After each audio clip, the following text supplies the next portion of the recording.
Hello, everyone. Good day. Another episode today. Today with the guest from Asia is connecting, Philippines, I think.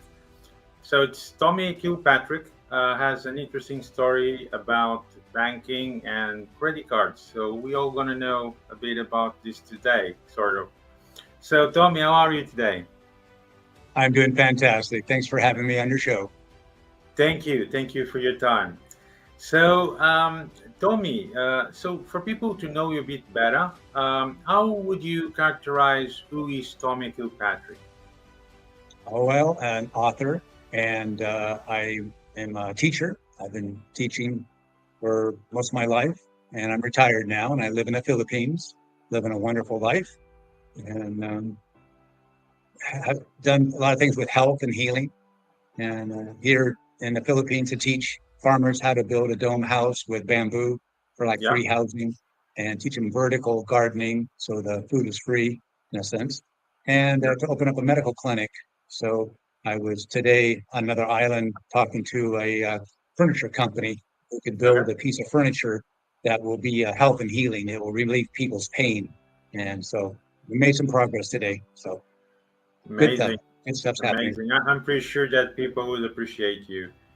So, Tommy, we had a previous talk, just for public to know what we talked about credit cards. I was amazed myself about the actual facts and the real story behind it. Can you, extend this story for everyone to understand what's going on? Yes. I had written a book on health and healing, and I was given a contract in 2004 for an infomercial. And so they test marketed me on radio stations all across the country. And I had to be available at any time of the day and night. So I lived on my three credit cards for about 6 months. And then one of the talents, he got in trouble with the FTC by making claims about weight loss that weren't really true. And so the government and the FTC came down hard on him and the company. And my contract was basically canceled. And so I was left with $85,000 of credit card debt. And although I was promised to make 100,000 a month, that's what the projections were. That didn't happen. So I got stuck with $85,000 of credit card debt. Kind of put me in a tailspin. And it took about a month for me to figure things out. And it dawned on me one morning. Woke up and I thought about my dad being a CPA. I had been in school to be a certified public accountant. And I realized that the bank never had an invoice. So there was no debt with the bank. Then you say, well, they loaned you the money. Okay. I remember from my accounting class, they had a book called Modern Money Mechanics. And on page 6, it says right there, banks accept a promissory note. And they basically write numbers into your free checking account. So that's how they make a loan. I never signed a promissory note. And then my father-in-law at the time was an attorney and a judge. We had long discussions about fraud undoes all contracts. So there are many Supreme Court rulings that will not allow the courts to be involved in a criminal enterprise. So if there's a crime being committed, they're not going to adjudicate this. So any kind of illegal activity undoes all contracts. So I Yeah. had no contractual agreement with the bank. So I was watching YouTube one day, and this guy was bragging about how easy it was to file a federal lawsuit in Texas. He said the judges were very accommodating, they're very friendly to the pro se litigants by yourself. So I decided to file 3 federal lawsuits in Los Angeles County. Yeah. So what happened is that we were progressing along. I was looking for a deposition to the bank, doing discovery, and all of a sudden I got called into court. And the judge started asking me questions. Said, "Do you have to get a credit card?" Well, not really. It kind of starts from the beginning. Oh, we'll get to that later. Do you have a credit card? Well, no. Open your wallet up. Oh, show me that card. What's it say on there? Credit card. So you got a credit card, right? What can you say? So he made me look like a complete idiot, and he threw the Right. cases out. All 3 cases were dismissed, and I thought, okay, nice try. It's not going to work. Here I'm going to be sued for 85,000. I will get a 1099-C, which is when the bank loans you money that if you don't pay it, they notify the IRS because that's free money and you have to pay taxes on that free money and they get to take a tax deduction. Well, I checked on my credit report about a month later, and all 3 credit cards were off my credit report, and I never got a 1099-C. So I had a friend of mine gave me a charity. It was inactive at the time. I turned into a kind of a credit repair. And Right. many of the people that needed credit repair also had credit card debt. So I would write a letter to the bank explaining the crime that they were committing. And basically it was taken off the credit report. They never got sued. Nothing ever happened for about 980 people. But those 20 that had 20, 30, 50, 100,000 of credit card debt, the bank pushed back. So I actually had attorneys representing some of them. And that's where the problem came into play, is when I hired an attorney that had other clients, they would tell me anything and everything to get me as to get the money from me as the Right. retainer. And so once I gave him a retainer, then all of a sudden we go to court. I have my expert witness to explain all this. And all of a sudden the attorney say, I can't go in front of this judge, not with this crazy idea. And so that's going to hurt my other clients. So I basically got stabbed in the back by these attorneys. But there is a way that in my book, I explain what happened in the courtroom situation. And if you just allow the attorney to be able to defend the client, then we have the expert witness undo everything the judge would have asked. So we Right. have a way of working around it very simply, is that we can write a letter to the bank, ask them to close the account, and it's very effective. So that's in a quick story of what happened to me, that you can eliminate your credit card debt. Amazing. Amazing. How, I mean, all banks general work all the same way worldwide. How come there is such a big gap? I mean, because this is a big hole. There's a hole inside these financial organization, inside the banks, that most people in this planet don't know. So how come banks were consistently working like this, knowing that it's not totally legitimate, let's just say? That's right. Well, first of all, if you say you have a debt, you have a debt, you can't get out of it. So we watch the TV and we see a bank robber and we say allege. So all I'm asking you to do, and your audience, and don't believe me, don't believe a word I have to say today. Look at the show notes, and I've got 3 links there that tell you what I'm talking about. And take this podcast to your CPA and have them look at it and go, oh my gosh, I never thought of it. Yes, there is no credit card debt. So that's what I want you to do, is say alleged credit card. Now the bank has to prove there's a debt. So this has never happened. This is how the banks get away with it all the time. They've lied to people, consistently lying to people, called indoctrination. And then you don't even question it, is now that you have been brainwashed. So to undo the brainwashing, you just have to start to say, wait a second, is this true? All I need is Right. a possibility that's alleged. So if we start doing this, then the banks are going to have to admit that they have committed a crime, and the crime of the century, and I've revealed it. And I don't know why I'm the only one. So there must be some reason that this is not well known, because it's banking principles. It's generally accepted accounting principles, GAAP. And so any CPA knows what I'm talking about.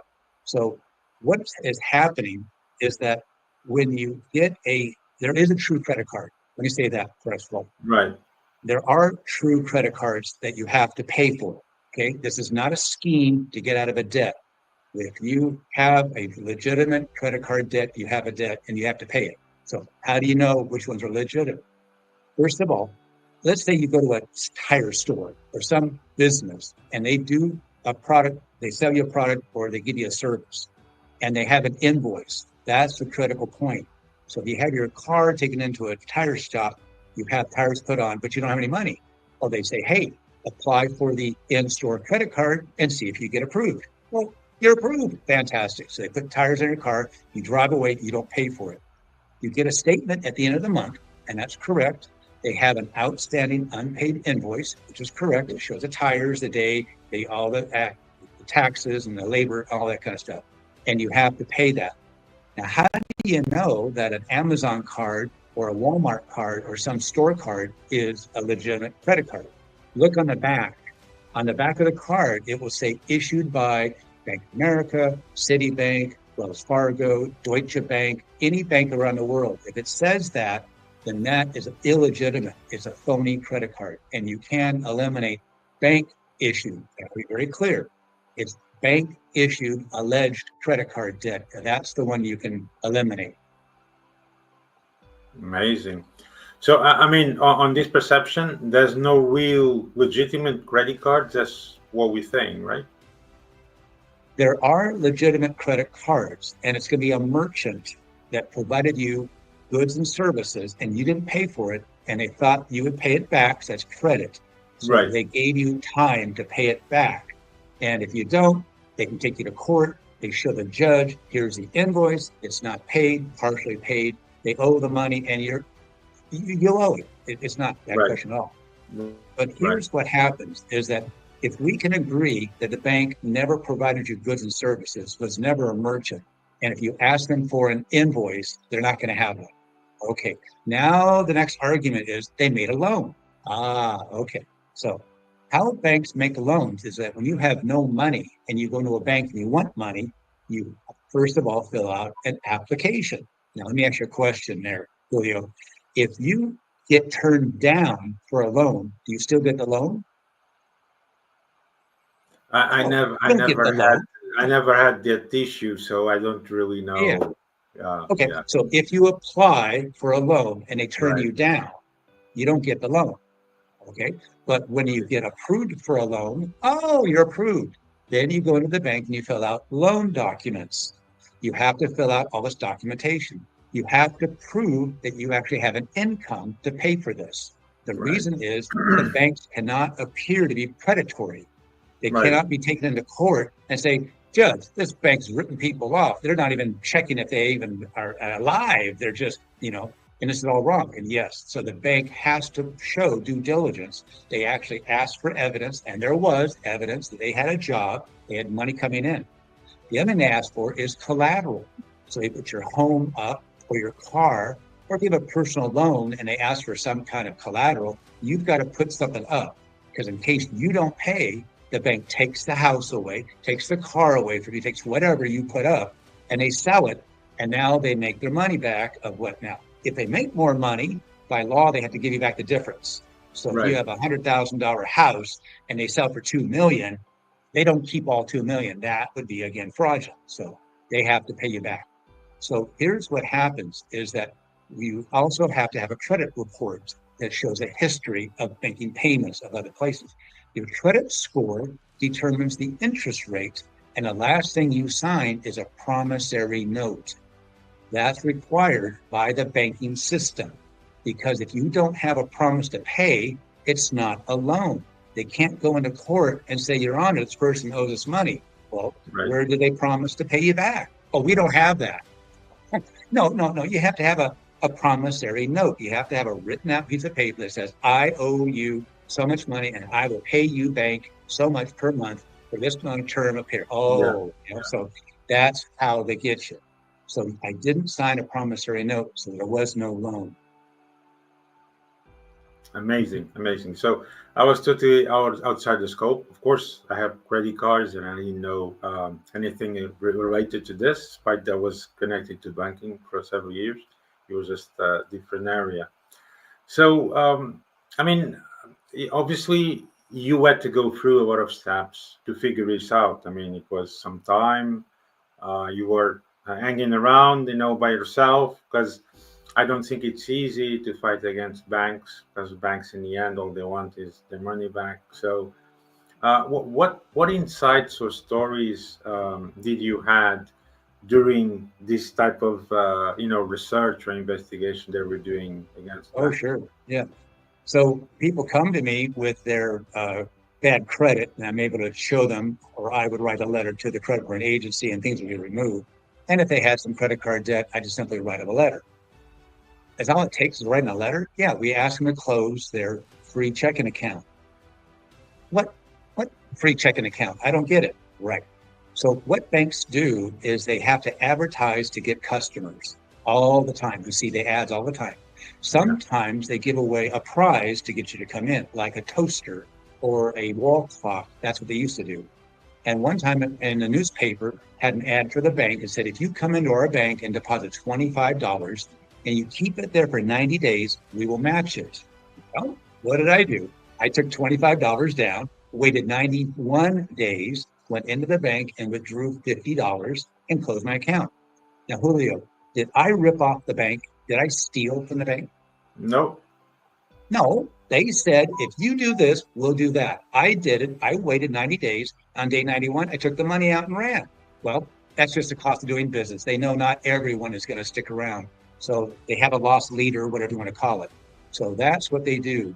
It's the exact same thing as when they sent you a $500 credit card. Okay. You applied for a credit card and you got it. They mailed it to you. That means they gave you the card. You didn't sign a promissory note. You didn't take a loan out. They never provide any goods and services for you. Okay. So what happens is that they get you to be a customer. That's their whole point of this. So what do you do with a $500 credit card that I would call a gift card? Okay. Right. You spent it. You went to, let's say, a department store or a Home Depot or some kind of a appliance store, and you bought a toilet, let's say. You bought a $500 golden throne. Right. So you're walking out with this toilet, and the guy at the door said, wait a second, did you pay for that? And you have a receipt. Now, here's the question. Are you going to get a statement at the end of the month from that store saying you have an outstanding unpaid invoice? No, you have a receipt that shows it was paid. Well, who paid the store? The bank. When did they pay it? That night or the next day? Well, then there's a loan. No, this money came from an advertising budget. Their budget was set up to set you up to be a customer, to lie to you and commit fraud. On average, the people pay $23.04 on a credit card. My mom, for 40 years, never paid a penny. Never, always paid on time, never had a problem. Okay. She's one of the 19% that don't pay. But 71% of the people out there do pay every month. So I talked to a guy just a few hours ago, and he pays $800 a year for the use of his card. All he's paying for is $800 for the use of a free checking account. So on average, the bank has, let's say, a million card holders. They're bringing in $23 million a month, and they don't have to pay out anything. So this is what the scam is. They're making so much money on a free checking account. So what you got to do is just write out a letter saying you want to close your free checking account associated with a card, and that's all it takes. Well, maybe. Okay. Let me just say, that's kind of like let me say this about the credit card. You get an invoice at the end of the month, okay, and you think it's a bill.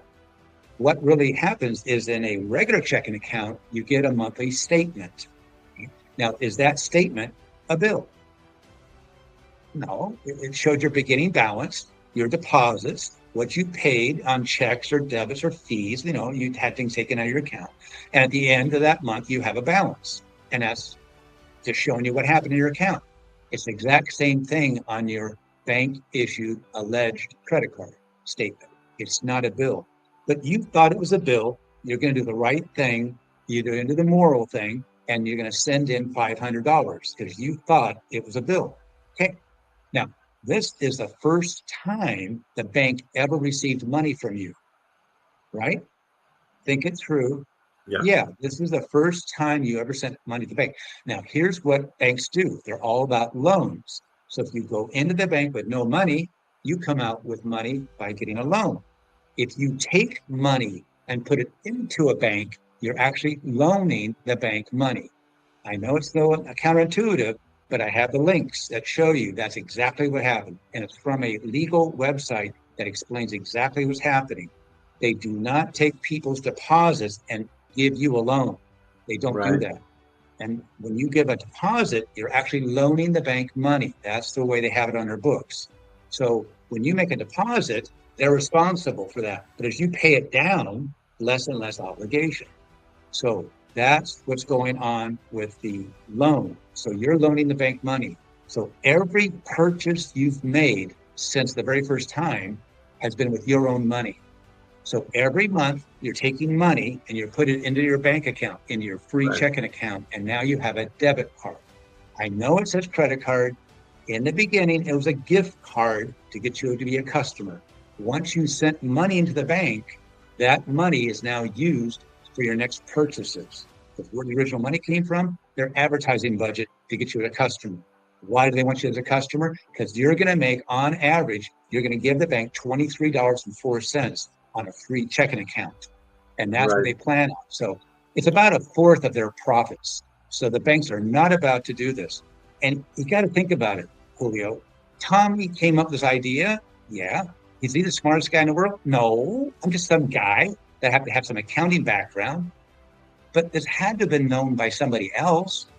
Of So course. the only logical answer I have is people are doing this, and with a large amount, let's say 100, 500,000, $1 million of a bank issued credit card, and they have to sign an NDA, a non-disclosure agreement. That's the only way I can figure this out. So I really can't Yeah. give you an answer on why the banks they're gonna keep doing this because they're making 1/4 of their money is from the scam. And Yeah. I'm the accountant that revealed the scam to the world to see. And it's that simple as to I write a have letter to the bank. I have sort of a question. I'm not sure if you can answer that or not. For example, when banks call you, I mean, in Europe, I don't know in US, but in Europe, most of merchant cards or bank cards, especially the credit cards, everything is done over the phone, and they record your voice. Is that legitimate way of doing it? Also, just as a question. Oh, yes, absolutely. And there's ways that you can be online and you click. So, but there's the thing about if you use the card, you agree to the terms and conditions. Right. That's where you have to have the letter from your attorney. And there's other less expensive ways than paying $300 to $500 for a simple letter. So I have ways that you can get a very simple letter from an attorney. But the attorney says that fraud undoes all contracts. So there is no contractual agreement. So in your letter, if you have your CPA, tell the bank that, first of all, there was never an invoice, so there is no debt. My client does not have a debt with the bank because you didn't do anything for them. You can't provide any evidence that there's a debt. Two, they're never with a loan because they never signed a promissory note. And because of banking laws, you can't give people money without a promise to pay them back. You can't do this without having some collateral. They have to go through the process of a loan. And that never was done. So with that, it's much more powerful. What's the best way to go is what I did is with the federal lawsuit. You don't need to do federal, but you fill out a civil lawsuit and you don't file it. This is a secret part of it. You fill it out as if you were going to sue the bank. Okay. The only thing missing is a docket number. So you don't need to go to court and give them money. But what you do is you set it all up as if you did or could. Now, what you're going to do is send them the complaint, and in the complaint, it explains exactly the crime that they're committing. Okay. Then what you do is you ask for discovery. Normally, you file a lawsuit, you wait a while, need your discovery. A year later, you're finally going back and forth. No. You want to send the bank immediately a demand for production documents. It's not valid because it's not even a lawsuit filed, but at least they can see what you're asking for. You're going to have interrogatories, which are questions, and admissions. But here's the kicker. You actually have a date for a deposition. So you do that about 20 days after you would have filed, but you didn't. Remember that. You didn't file it, but you anticipate, if I did, it'd be about 20 days. And give them 10 days. So give them 3 dates. So in about 6 weeks, the bank is looking at a deposition. So someone in Right. the bank is going to have to come forward and put their hand on the Bible and swear that you have debt and I have the evidence. I have an invoice, an outstanding unpaid invoice. I have a certified copy of your promissory note. And so they don't have that. They're now committing perjury. So I don't think the bank is going to have an employee step forward and commit perjury because then they get in trouble. So it's all done very quietly. Now, here's the best thing I figured out is an injunction. Okay. So, Julio, if you have somebody bothering you, like a debt collector, and they keep harassing you, you can take them to court and not sue them for damages. No, you're asking for an injunction. You're asking a judge to stop what they're doing. Now, the judge gives them 30 days to produce the invoice, the outstanding unpaid invoice. They give them 30 days to produce a certified copy of the promissory note. If they Right. don't have that, the judge is forced to find them in contempt of court. You win. Now, the bank is not going to go through with that. They do not want this to be public knowledge. They do not want these things in public knowledge. So any Joe can look at a court case and see the pleading and see everything. They don't want that to happen. So all they do is click and it's off your credit report. This is an amazing thing. You file this letter and within 45 days, they click, click, click, and it's off your credit report. And no 1099-C if you're here in America, which is an important thing. So the same thing can happen anywhere in the world. And it might be different law about Right. the contract, but it'd be your own, because the courts all around the world cannot allow criminals to use the court system to enforce their criminal behavior. So that's a very simple way and a short explanation for you. Yeah. And how come they not change the policy, knowing that there's such a big hole, and things in some point can make public? Well, why there isn't a regulation regarding this, or why do not banks change the structure according to the way they work? Yeah, it's the money. I mean, they're whores. They're bringing in, let's say, 1 million credit card holders. They're bringing in 23 million a month, which is about a fourth of their profits. So if they would come out and admit they did these crimes, they wouldn't exist anymore as a bank. So Right. I'm wanting $1.3 trillion. I'm not quite sure. It's a number bandied about, but I don't know if it's true or not. But they say there's 1.3 trillion. Is that just US? Is that world? I don't know. But it's not debt. It's what the bank wants you to fill your banking account back up to. You have a checking account that starts at $500. They want you to bring $500 every month. And if you don't deposit $500 in your free checking account, they charge you interest. They charge you late fees, overdraft fees, annual fees. All these fees are money that the bank is making. So they're not about to stop that. So I'm trying to promote this worldwide. I'm on all these podcasts from Nigeria to Bali to London, Canada, anywhere I can speak. I'm trying to get the people to write a letter into the bank to close their free checking account. Because if the 1.3 trillion dollars worth of people, clients, can send a letter in, this will be overnight. It'll be done. Now, you're going to say, oh, it's going to collapse the banking system. Not at all. What the scam is, they're getting money from you for a free checking account.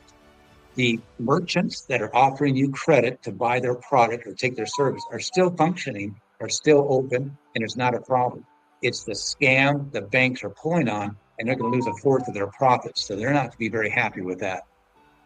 Of course. And my other question is, of course, government supposed to know this.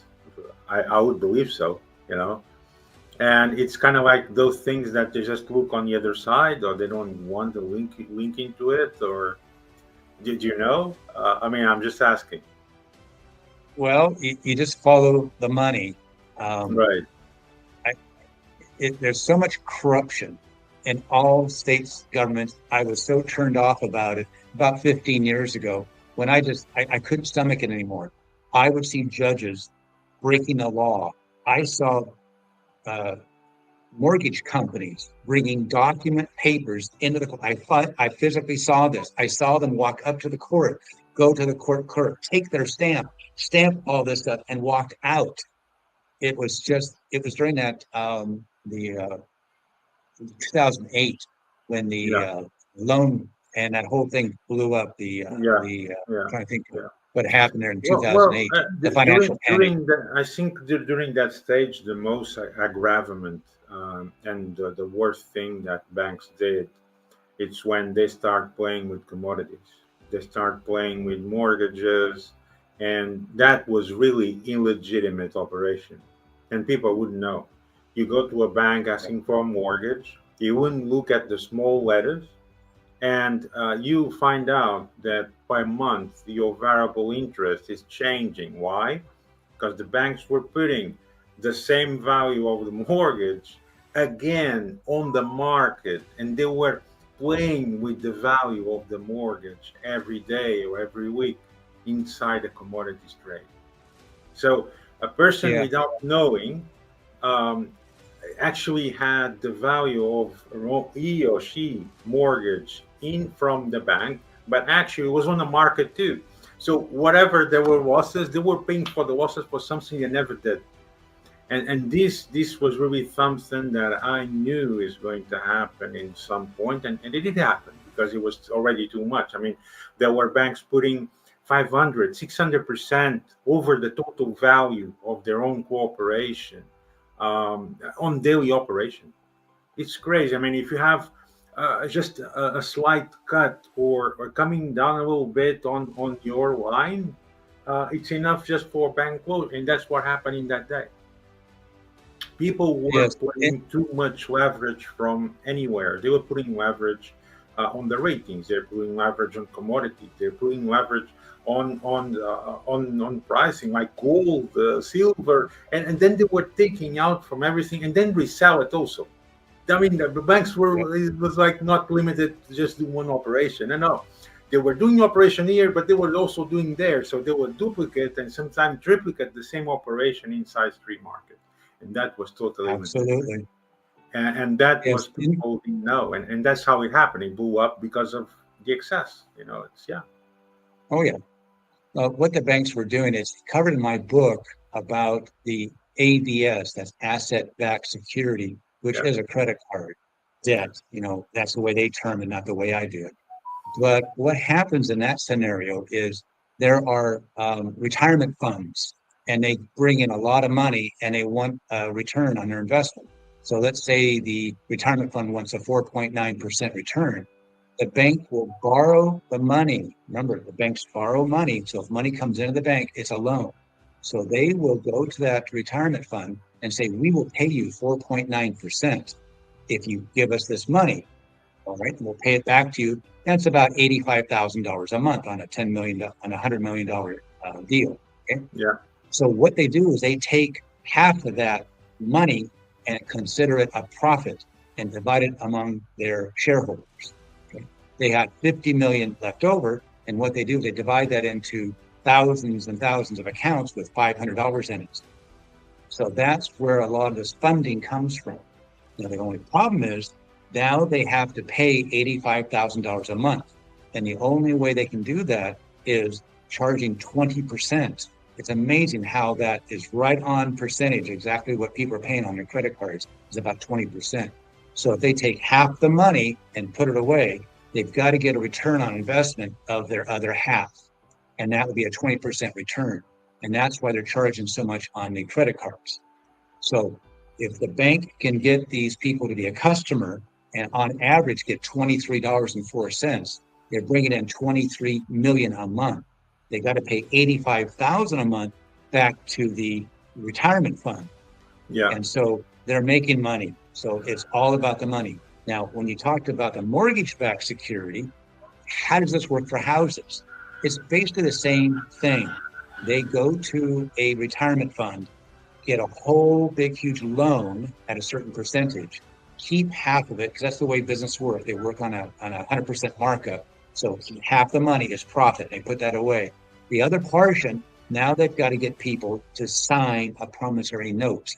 And that's where they're able to create this money out of fiat. But that's what they want to do is get these people as a customer. And now they can make more money on them with this promissory note. And that's where you see all the shenanigans, all the criminal acts of what they're doing. And they bundle these into derivatives. And it's a big, huge play. And they yeah, knew the government's going to bail them out. yeah. So, and the government is the business. Business is government.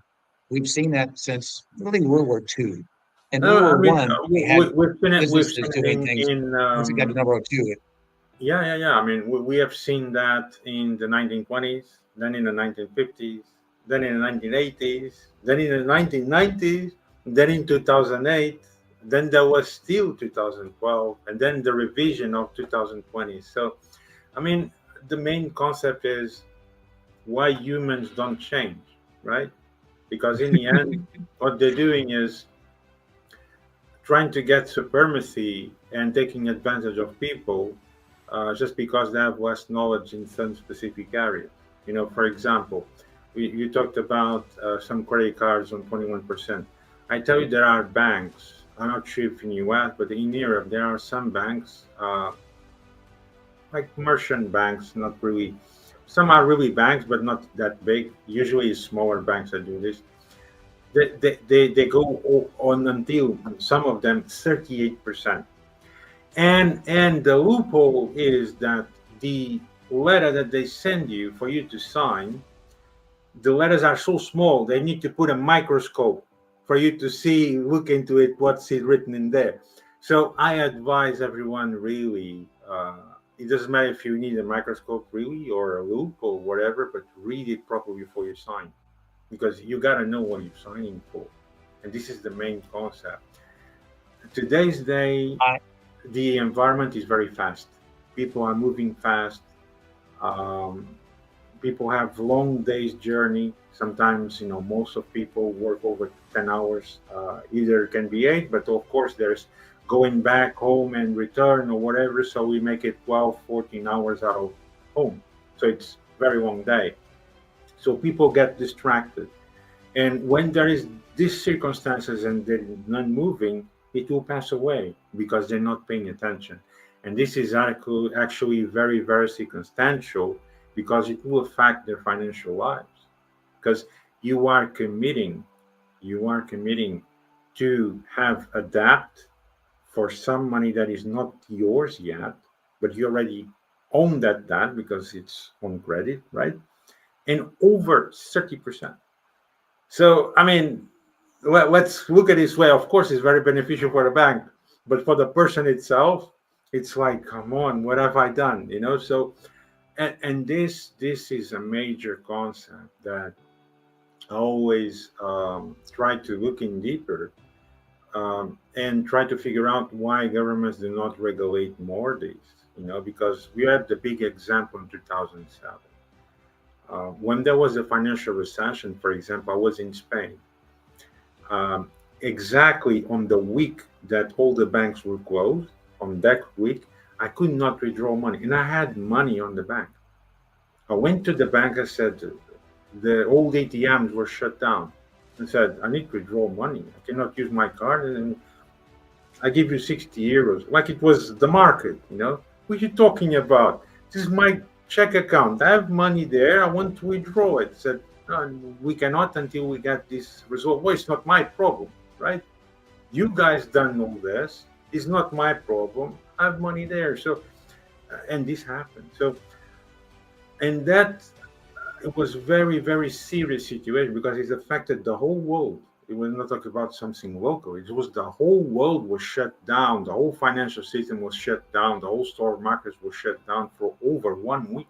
We're talking about trillions of money that were not moving at all for a whole week, every day. So, and government still doesn't learn. Things that happen, things continue to happen.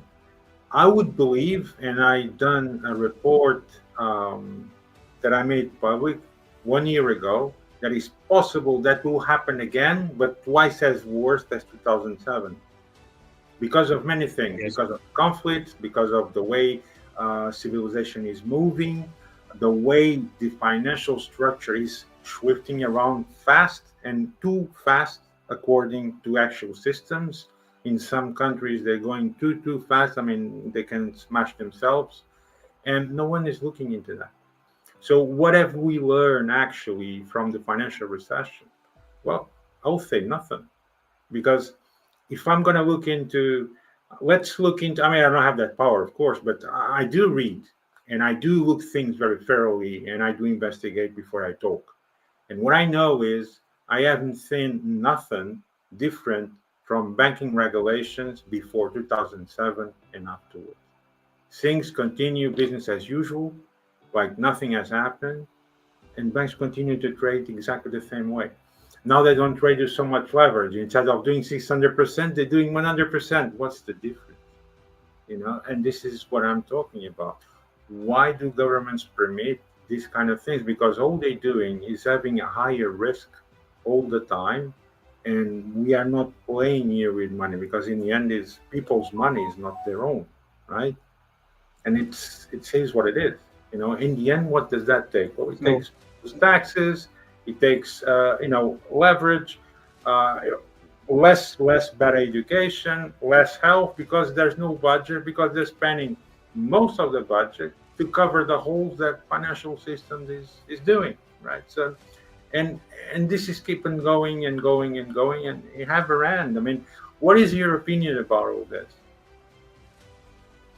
Well, first of all, when you talk about the government, you think it's for the people, but then again, who's paying all of the money? So if you see the politician being bribed or being, let's say, what do you call it, a lobby. So if you have Yeah, a lobby that's spending all this kind of money, who are they going to listen to? The one that feeds them. So they're just puppets of the money. And I think that's shown when Elon Musk went through and found a lot of money in that USAID, and millions of dollars were given to like George Soros, who turned the money right around and financed waves of crimes and would pay people to protest. So it's just government and the business is like one of the same. So once you start off with that position, then you know what's going on, and you're just a person that you really can't make it. Not trying to compete with them at all. So there's going to be there's going to be another crisis, another financial crisis somewhere along the line, and yeah, again, you're going to end up paying for it. So I opt out of the system. And you were talking about how the how what I do is I help what I'm trying to think is what my best client would be someone who's got, let's say, a business that's about to go under, and they've got about $500,000 of bank issued electric credit card debt. And all their board members have maxed out their cards. They're trying to keep this company going. They're trying to keep it above water. And so I can step in, I can find money. That's the funniest thing. I can find five, 10, $100,000 of their money that they don't even know they even have. yeah, So most of my clients, it costs them nothing to be involved with me, and I make them money, and I get them out of the what they think is a debt. And so there are options for us. And here's the funny thing: I applied for a credit card about 9 months ago. I had been off grid. I had been living on farms. I was not above ground at all. I even eliminated all my ID. I went that far off the page. I didn't want to be found at all. And it took about a year to get back all my, I had to go take a driver's test. I had taken a driver's test since I was 16, but I had to get in a car and amazing, prove I knew how to drive a car because I had been so amazing. long without a driver's license and ID, and the passport took forever. So I got all the documents together. But what I did was I applied for a credit card, and Capital One gave me a $500 credit card, but I had no credit score, zero. I had no history because for 12 years there was nothing on my credit report. So how did you get a $500 credit card? It's because I was a previous customer. Ah, okay. That's one of the banks I sued for 35,000, and they clicked it off my credit report and must have kept me on as a good customer because years later I applied and they gave me a credit card. So do I have a credit card? Yes. Do I use the credit card? Yes, 10% every month. So I keep raising my score. So I started off at a 500 about 9, 10 months ago. Once I got the card, it gave me about a 500 credit score. And so I slowly brought it up to 703. Yeah, And so I use it on purpose. Do I pay every month? Yes, I never pay late. And is it a scam? Yes, it's a scam, but it's a way of raising your credit score. So I have a credit card, but it's from the same bank. So you might think, oh, if I do this, I can't get a credit card again. It happened to me, so it can happen to you too. So it's a funny thing that we can. Oh, there's a show note. There's a fourth one of me. Yeah, it's a fourth link. There's a guy on YouTube that says, this is how you make free money. Go to a bank that says, put money in and we'll match it. And he talks about how he's made $361. Wow, that's great. The guy that interviewed me just a few hours ago, he said, you're telling me I could run up $1 million of credit card debt and walk away from it? I said, if the bank is offering you $1 million, it's the same story as with a wall clock or a toaster or my yeah, $25. So yeah. that's the funny part about it. It's in their advertising budget. And yes, you can finance some things if you want to, but some people won't do that. That's up to you. I'm not going to do it, but it's up to you. So there's options of evening the playing field, as we could say. There was there was. I mean, the bank actually was closed after 1 year. There was a bank in Europe. I'm not going to say the country because then people will figure out. And I don't want to get involved in discussion. So there was a bank in Europe that did some of this, but saying that we'll put you some amount of money as a pension fund that you will draw.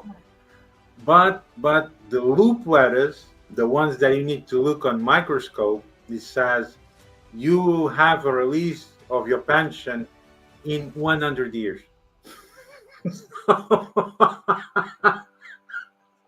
Got to read the fine print. Oh my gosh. So I mean, the money will never be yours. So basically, that's all it is. But you signed for it. So in the end, there was a group of especially elderly, people between already 55, semi-retired and retired people, because they were attacking this market share of people during that stage. And over 100 people taken to court, and of course the bank was shut down because of fraud. Because I mean, legitimately it was fraud, because they were telling people that they were putting some money if they opened the account, putting just a couple of thousand in the check account, and they'll match it, putting a pension, there. But what they didn't tell the people was just reading on contract, but with such a small letters. I mean, you at 65 or 70-year-old will not look into it. They knew that, So it was, in the end, the strategy was a scam, and this happens, unfortunately. So they say that they will match it, and the reality was that the money is there on your name, but you can only be released in 100 years. So it doesn't matter, because you cannot do anything with it. So that's exactly what happened. And I mean, if you see it, I mean, they really have smart people, because for you to imagine to do something like this inside the bank, you have to be very smart. I mean, imagination, right? It's a big imagine. The thing is, they don't use the imagination to do things properly. And this is what is sad about, because they could invent so many things. I mean, even they still earn money if they have less interest. The thing is, banks is so greedy, and they want to have all the millions in their pockets every month. So they don't realize that all they're doing, if they're doing 3 times less, it could actually benefit the country and themselves too. It's just a matter the way they are doing it is not correct, and it's totally out of proportion. And this is damaging not only the economy of each country, but mostly the people, of course, because the people are getting ripped off every day, every week, every month. There are some countries that you need to have degradation every 6 months. There are countries that you need to do IRS declaration every year, apart from all the discounts that you already do every month. So in the end, you count that. You count all your taxes went off. You count all your social security that went off. You count all the interest that the bank takes you off. And what I ask people is, do all those accounts and see how much money disappeared. That's all I'm saying, because if you look into it, you'll see that almost 2/3 of all your earning actually disappeared. You don't know where they're going. I mean, you can see clearly, it says for tax. I mean, what exactly countries have been done lately to improve the countries? Nothing. Nothing. I mean, you see, is there new infrastructures? Nothing special, The part that mostly are growing and actually building infrastructure is actually the Middle East, because their ecosystem is totally different from Europe and US. But still, Europe and US could change that and do it exactly the same way. They're not doing it because they are comfortable with the system they have, and they continue to doing so. But what they don't forget, that the cycle is gonna rip off. It's like a rope. You stretch the rope so much pressure, in the end the rope will break. It's already happening in 2008. Now we are pushing it again, and it will happen. But right now is much more dramatic, because the systems are all interconnected. So whatever happens right now in Australia or US or Europe, everyone will have collateral damage. Everyone. And this will sum add multiplying per X 4 or 5 or 10 or 100. Who knows? In the end, I mean, if you tell even the greatest expert, because they have so many terms in financial technology that only maybe 20 or 30 people in the whole world actually know the real terminology of all the codes that there is. And they just say it like that to everyone, even on the news, on TV, like everyone understands it. We maybe 100 people in the whole world actually know what they're actually talking about, but the reality in the consistent of that is if you do a breakage somewhere, that will multiply maybe by 20, 50, or 100 and will go around the world on the same day. Because in 1920s, 1950s, it was more locally because there was not the markets were not so interconnected. There was not the litigation and the technology there is today. But in today's day, what happens in New York, it will immediately affect Europe, it affects Asia, it affects Australia in the same moment. In the same moment. And this is what people need to realize, that if we continue to doing this, we actually gonna take the financial system to a point that it might have no return. This is just my opinion according to what I know in finance and according how I see the world is moving around with the conflicts, the amount of depression, financial depression that there is, and recession around, and unemployment, of course. So you multiply all these factors. This is what I come up with. I mean, what is your opinion about this? Well, you're talking a lot of things, and one thing I want to talk about is the inflation. In the Yeah, one sense, if you look at the chart of 1776 in the United States, it was basically flat all the way until 1933. And yeah, that's when I think the Federal Reserve raised the interest rates to create the depression and force out a lot of these banks that were not part of the system.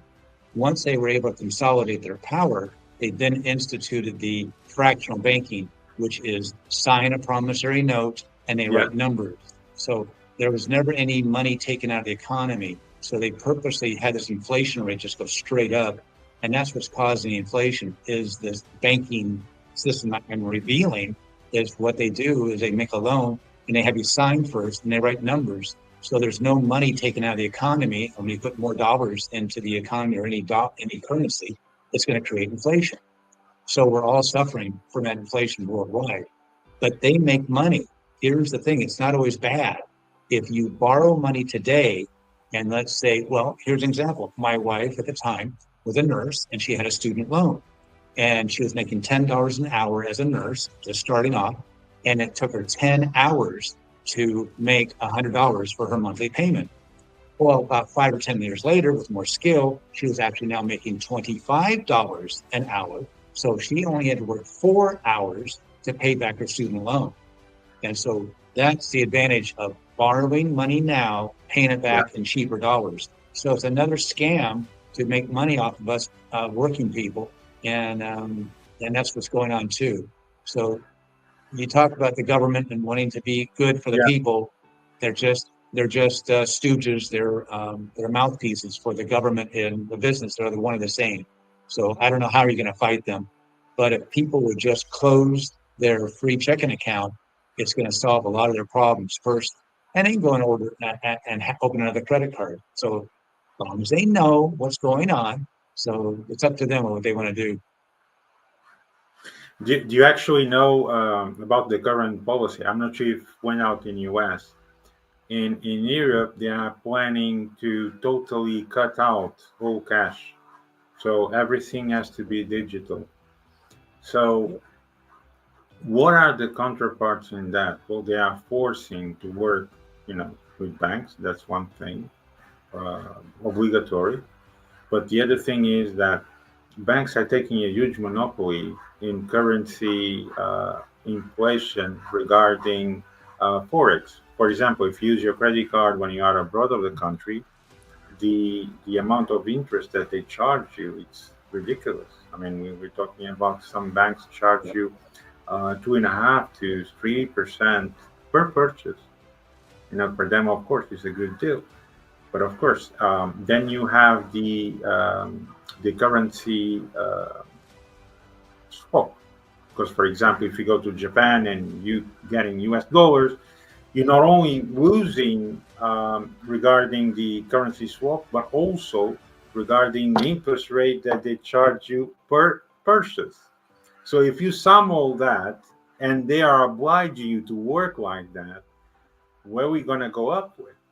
Because then you literally see that most of your money actually disappearing either through taxes, through interest rates, through forex, whatever, because you cannot move cash. So in the end, it's like the system is like this, and they still continue to make it like this because it's profitable for them. That's what I come up with, according to what is happening. So my question to you as an expert in accounting is, would you think that the world will change in some point, or will just get worse by the day? Well, your whole thing about the digital, I'm thinking of China, and they have it digital, and they have social credits. So if you don't behave, you don't get paid. You don't get any money. And that's the power they have. It's always about power and control. And if they can control your currency, they got you. I mean, when you're living in a currency-dominated economy, and that's why I'm here in the Philippines. I'm teaching farmers how to build dome houses with bamboo, basically free housing, and to grow their food vertically and much more abundantly in a vertical sense, and also open up a free medical clinic. So Right. I'm trying to teach them how to be more self-sufficient and not be involved in a currency-dominated economy, because there's no morals and values. Julio, you want people to be morally and have morals and values when they're out going after the dollar or the euro. And that Yeah. in that kind of economy, it's actually a hindrance. Yeah. If you play by the rules, you're going to be screwed. It's the one who cheat, lie, steal. They're the ones who benefit. And so if they're doing it, you do it. And that breaks down the whole society. But in an agricultural dominated economy, morals and values do matter because you have to work with your neighbor, and your neighbors are doing what you're doing, and Right. you sell or swap your excess. So that's what I see going on in the Philippines, is more and more of this currency dominated economy coming into play. Here in the Philippines, it's really cash.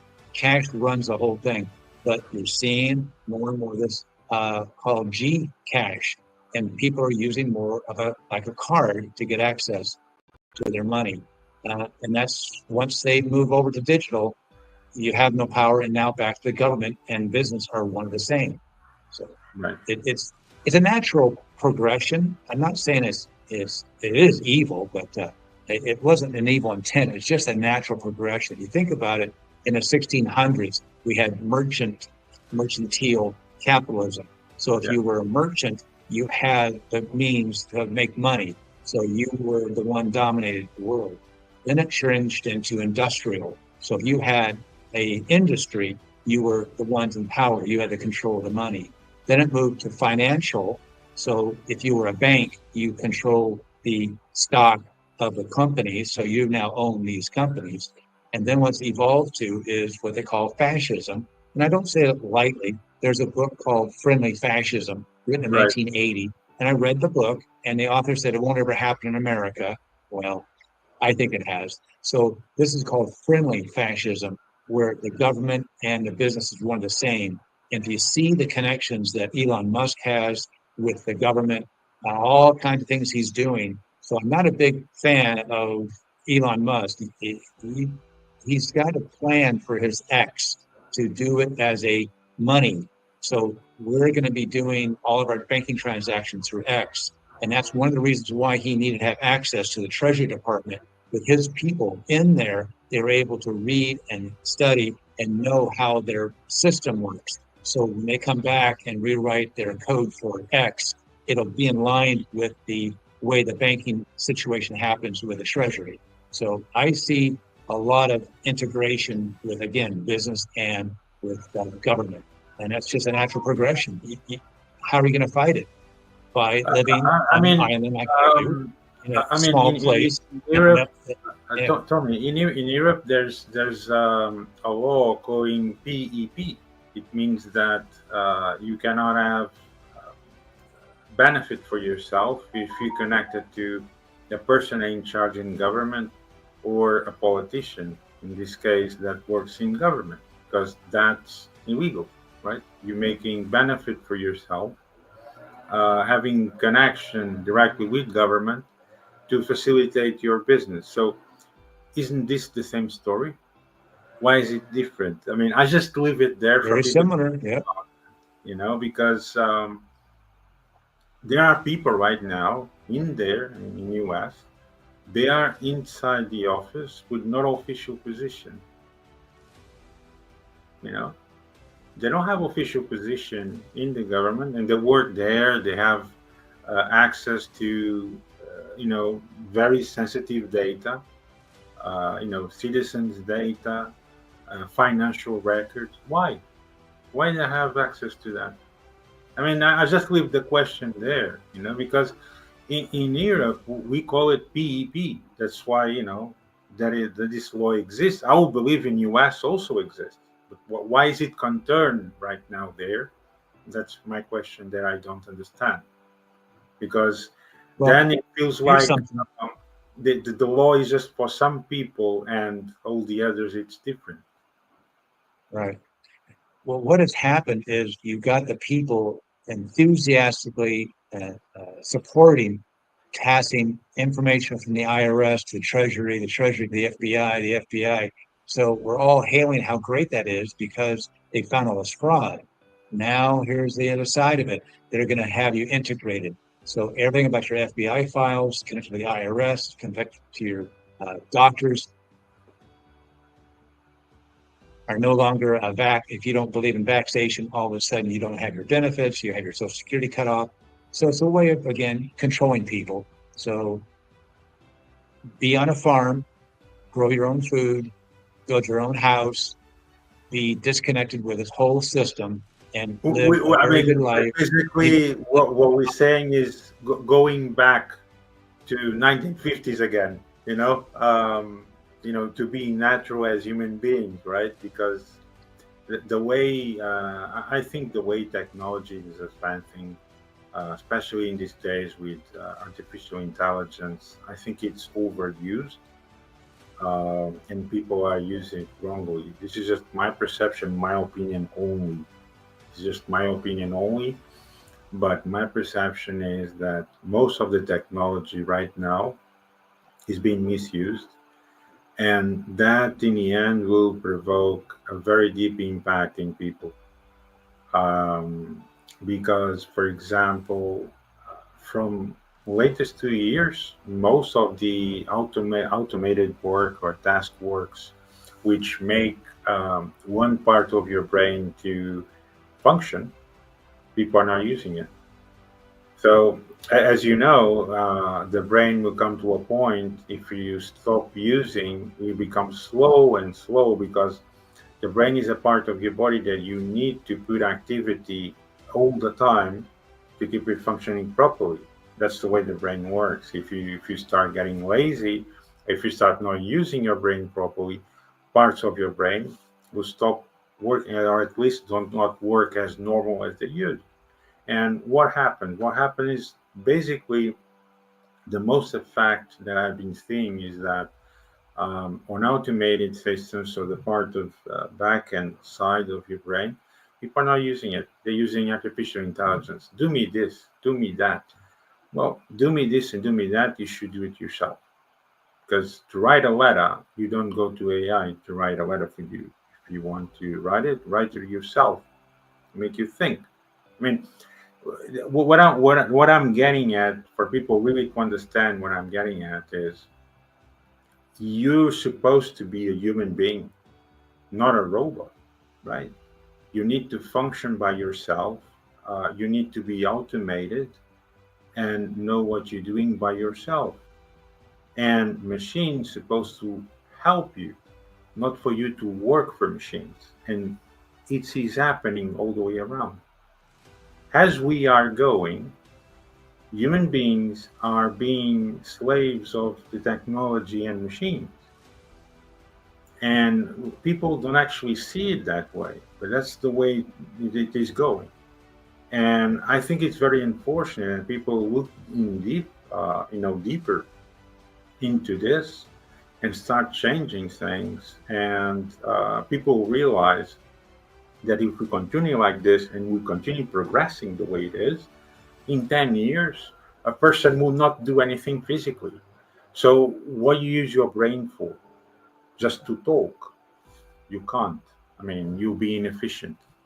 I mean, you cannot use your brain just to talk or just to have a conversation. You'll be totally inefficient because you need to do several things. You need to do movement. You need to do mathematics. You need to do physics. Because that's the brain. I mean, you need to do a bit of everything to continue to function normally. And people are not realizing they're not doing that. See, for example, university exams. In my time, we had pencil, pen, paper, and that was it. And in some moments, a clock for you to control the time, and that was it. Today, you even have computers in the exam. I mean, why? I mean, what was the point having a computer in the exam? You're going to research. You're supposed to information that you're supposed to know. If you have to research during an exam, so what is your knowledge? This is what I'm getting at. People won't have knowledge by themselves. And what I'm getting at really with all this conversation is what you make up with and what is your preparation for the reality once you finish your study. So we'll be maybe 20% ready instead of being 80% ready. Why? Because all work you've done is through research, or you have a calculator to do your math work inside class, or you have a computer to research, or you do a lot of research, using the computer. What happened to your brain? It happens that when you have to do it or use it in reality, you won't be able to use it if you don't have all the tools that you need. This is the reality. And then when you have a conversation in business, in the real world, you're not even ready, not even in 10% to speak to someone else, and this is what I'm getting at. The readiness on knowledge is decreasing significantly when we have much more advanced technology. So I just leave this subject there for people really to think about this. So we have more technology, but people actually know less. And this is the actual truth. What do you think about that? Yes, it's about the whole thing of education.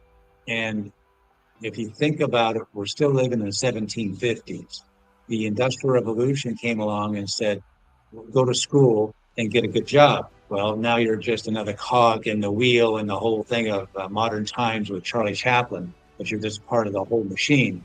Then they said, oh, go to college and get a degree and be a manager and come back. You don't have to do the work. Just tell people how to do the work. And that was fine in that time period. But in the 1950s, we had a revolution in distribution. They had produced so many products that people that were in on the supermarket stores, the ones that were doing multi-level marketing, the one that did direct sales, they became wealthier faster than the industrialists and faster than the agricultural, which happened about 10 to 12,000 years ago. So then we have the computer revolution in the 70s. And with that revolution, if you're in on it, because Bill Gates and I are about the same age. When he was programming and I was programming, I had a special class in high school for computer programmers. And it was for the elite, kind of the mathematician group of people. And I had cards. I had punch cards. And I had to use the cards I had to make my program. So I'd write code. If I didn't have a card, I'd have to get on my bicycle, ride to City College, take a blank card into the punch machine, punch it, screw it up, punch it, screw it up, finally got it right, and then take it back and put it in the box and then I would send it off, and a week later I'd get my results. Bill Gates was born with a silver spoon in his mouth. His family was extremely wealthy. He had a top of the line computer lab at high school. He was tutored by programmers, and he had a summer job working with the power company of Washington State. So when he typed his actions, his things on a computer, he was on a mainframe computer, and it instantly gave back him the results. So for me, back in that time, computers was a big waste of time. I had no interest in that at all, and that's what turned me off. But then in 2000, we had the information revolution. So if you're in on that, you progress very fast. Yeah. And now we have like an infotainment kind of thing that I can put a book out. I don't have to wait for permission. I don't have to have a job. There's a kid who didn't even graduate high school, and he must have had a nice phone and maybe a rich family is sending him off to pick a country, Israel, doesn't matter. He's walking on the streets and he's interviewing people with his phone, and he's making $1 million a month. So this thinking that you have to go get a job and do all this permission stuff is so 1750 thinking that I've actually developed into the next revolution. It's a free revolution. And what I mean by that is I can show you how to profit by giving free food away to people. I can show you how you can make a profit by having free housing. For example, like simply quick. In Maine, that's where I was, in the state of Maine, it has the oldest people in the entire country live in one state. It's a geriatric state. The other thing of it is that most people own their house. They don't have a mortgage. But these little old ladies, let's say one of them, 2, 3, 4, 5. There's 5 little ladies in a house all by themselves. They've got 5 taxes to pay, 5 heating bills, 5 insurance, all that. So they make $2,000 on average on their Social Security, which is not enough. So at the end of the month, they're hungry, they're cold, they're depressed, they are lonely, all the whole list. No one's taking care of them because they're just abandoned by the society. So my idea is to take 5 of those little ladies and put them into one big house. And that's why I'm here in the Philippines. The Philippines are historically known to be caregivers and nurses. So I'm here to find a family, which I have, who's agreed to go to America, and they will take care of these 5 little ladies. Okay? So now we have $2, $4, $6, $8, $10,000 in a condo. So we change it from them living separately in a house, to the 5 of them living in one house with a caregiving family that's paid very well.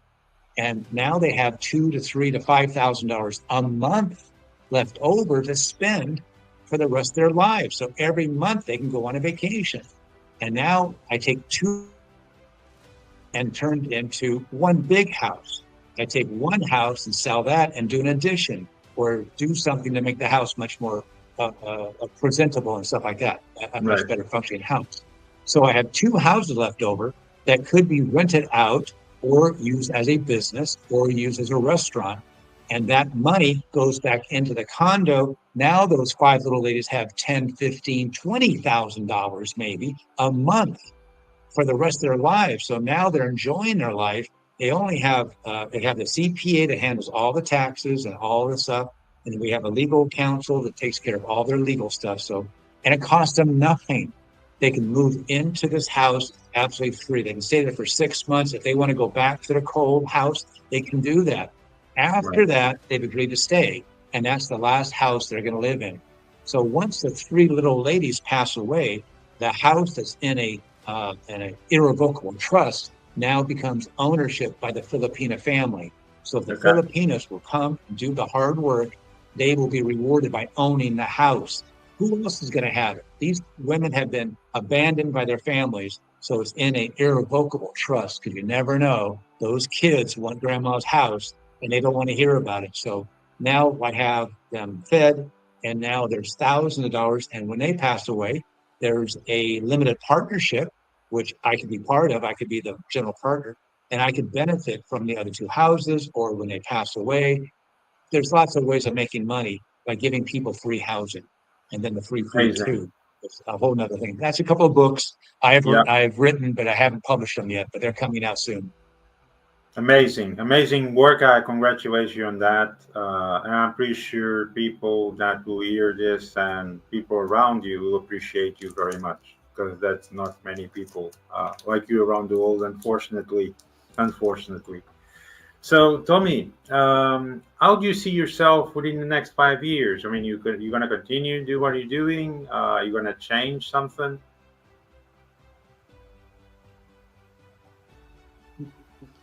I'm glad you asked that. Whenever I'm walking around, I've already been asked that today. They said, Right. "How old are you?" And it was by a lady at a lumber store that I was there about 4 weeks ago. And I said, "Don't you remember you asked me that?" I took my hat off and I said, "How old do you think I am?" And she said, 70 plus. And I said, "I've heard 45 to 101." So I've had all kinds of answers. And I tell people all the time, I'm 23, 20. And they look at me going, "Come on, 23 times what?" No, that's what's inside my head. So I think I'm 23. I act 23. I behave as Right. if I'm 23. So Right. in about 20 years from now, when I'm old and gray and I'm ready to retire, that's when I'll retire. But I've got way too much energy to do. I am Yeah. involved in teaching. I was just at the farm that I was helping teaching them how to build a dome house with bamboo. There's a workshop coming up next month, and they teach people how to build a mud house, and I teach how to build a dome house. So we're going to combine the two together. So you Right. have the dome bamboo house with mud in it, and that creates the walls. And it's all insulated, and you put in the boric acid, which prevents the termites from coming in, eating that clay, because that's where termites Yeah. live in clay, Yeah. and preventing it from destroying the bamboo. So this is what I'm focused on: the vertical gardening, feeding people, bringing free food. So we are going to be opening restaurants called Art You Eat. Okay. Okay. This is going to be from culinary artists in residence. So I'm looking for people who want to be a chef who do not have 355,000 pesos, which is about $6,000 or $7,000. And it takes them a year, and it's 4 hours a day. And it's mine is going to be, you get room and board. So you live there, you eat for free, you live there for free, you get a stipend. So I give you some money to spend.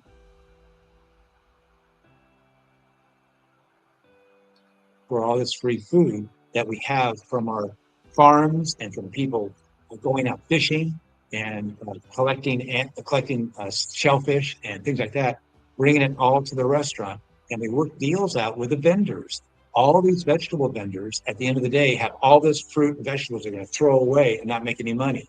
We show up at the end of the day and say, "Here's prepared food. Here is cookies. Here's bread. Here's Right. what do you want?" We have a whole warehouse full of stuff. Just give us what you're going to throw away. And they're going, "How do you make money?" We don't. We want to give you more value, so you give us stuff that you're going to throw away. Oh, so our pigs, our chickens, our ducks, our geese, all the animals, the goats eat very well. And now we have great meat. On the other side, Right. there's still fruit and vegetables that we could use. So we bring it back to our kitchen and have our 3 staff of chefs turn us into art to be eaten, but also to be produced into, let's say we get onions. We get 1,000 pounds of onions and we have free butter. We caramelize the onions. Now what do we do with 1,000 pounds? We take this caramelized onions to restaurants. So we give them free onions that are already prepared for their soups. We say, "Do you want us to prepare the soups for you?" Well, what do you mean? To your recipe and to your taste, we will make sure that our chef makes it the way you want it. There's spaghetti sauce, and we'll bring this to you every day, once a week, whatever it is, and it's absolutely free. Now, what are they going to do? Oh my gosh, I got all the steak I'm not going to be able to process. It's going to rot because I was a chef. I know Yeah. how much waste there is in a restaurant. So they would Yeah. give us their food that's about to rot. We take it back, we cook it up, freeze it. They don't really do much freezing here, but we prepare it and to bring it back to that same restaurant as stew for the next week. So the steak that they were going to throw away that was going to rot, we turn into a delicious stew that they're now selling to their customers. So now they're making more money, and we gave it to them for free. Well, they might want to donate something to us, maybe some paper products. Maybe they bought a whole Right. bunch, they don't really need it. Right. So they Right. give it. See, it's the barter system. So I don't have to have an exact exchange. It's like that movie. I always think of it, Lone Ranger.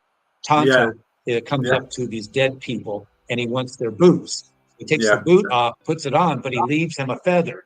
He's in the museum. He reaches over and grabs a popcorn from the kid and gives him a dead mouse. It doesn't have to be equal. It's just the act of exchanging. It's the respect of the other side. So that's what I'm involved in. So I don't know where I'm going to be in 5 years, but it's going to be wonderful. Come along for the Amazing. ride. I'll write Amazing. about it. You'll be hearing about the books and the videos and stuff. Yeah. I'll always say in the end, the age is only numbers. That's what I always say to everyone.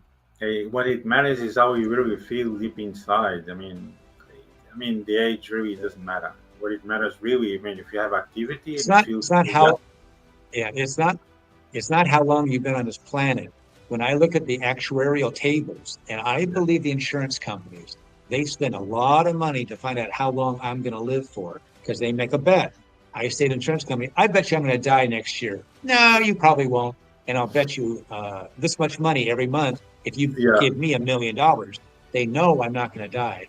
Now, here's the interesting thing is that I have been told by those actuarial tables I have 32 more years left.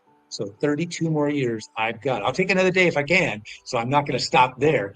But they say I've got 32. Now, when I go back and answer the questions differently, and I say I see doctors on a regular basis, it drops by 20 years. I only have 12 years left.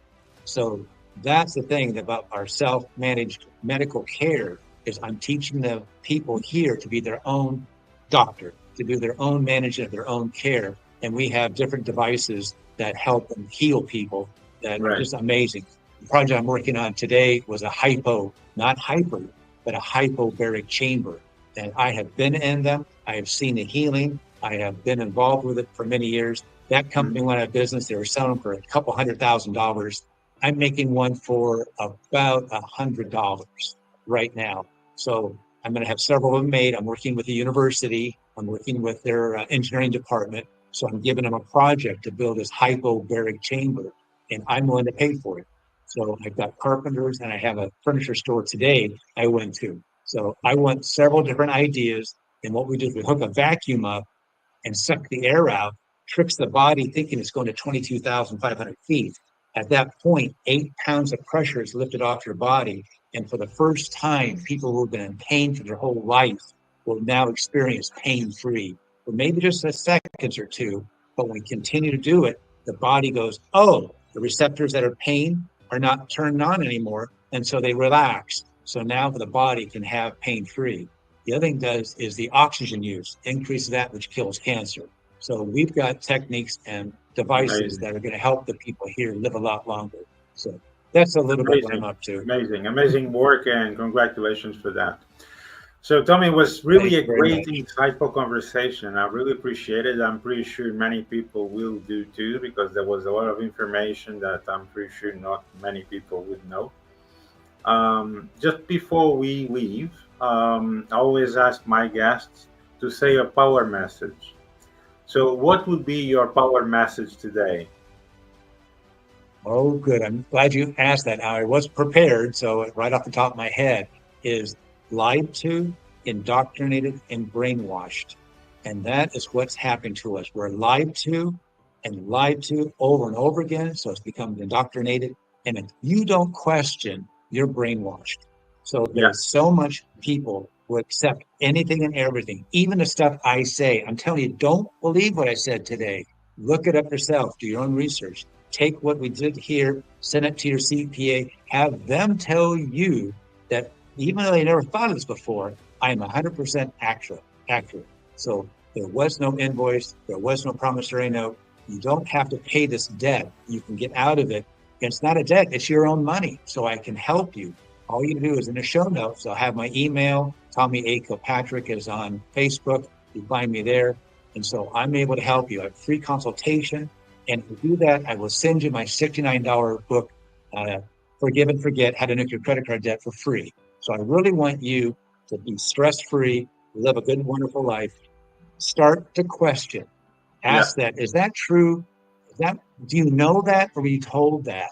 You speak of it so passionately that we think you actually did this, but oh, some guy told you. Oh, he's probably trying to scam you. He wants your money, he wants your time, he wants your allegiance. So that's what I want you to do is question everything I have to say today, come to your own conclusion, and you know I'm right. The bank does not have an invoice. The bank does not have a copy of your promissory note. So there yeah. never was a loan, there never was a debt. So you can live a life, be debt free from now on. So that's my kind of power message for you. Appreciate it, Tom. Thank you so much for joining us today. It was really You're insightful. I welcome. really appreciate it. I wish you all the best in the future. I'm pretty sure many people are very appreciated with all you're doing, especially your Philippines, surrounding houses and restaurants, etc. So, wishing you all the best, and thank you so much for today, Tommy. Really appreciate it. Thank you so much. Yep. See you later. Pleasure. So, guys, catch you on next episode. Talk to you soon. Thank you. Bye bye for now.